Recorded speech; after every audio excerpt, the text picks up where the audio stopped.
All right, we're here on Grant's 2016 SS. We charged the air a while ago. We noticed the compressor was getting weak, and well, usually there's some resistance when you're try to turn the compressor by hand, and I can almost freewheel the actual compressor. Anyway, got the belt off, went underneath, made it way easier because then I don't have to sit here and try to reach down and throw my shoulder out.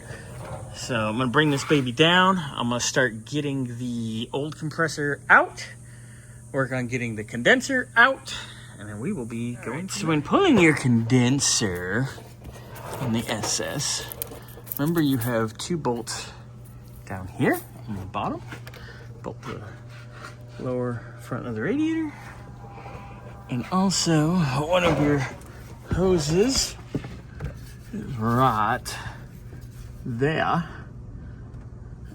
I know it's hard to see, but it's there. See it? It's right there.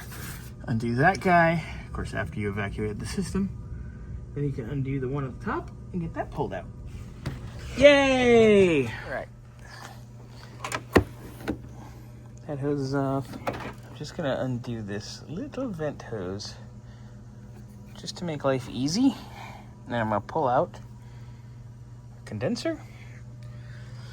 Then I'll go back over there, get our expansion valve out, and we will be high on the hog, shitting in high cotton. Then the fun part of pulling the compressor, right?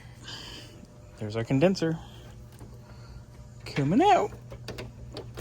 Just gotta get that stud past here, but other than that, come out. I'm just gonna rotate it, and out it goes.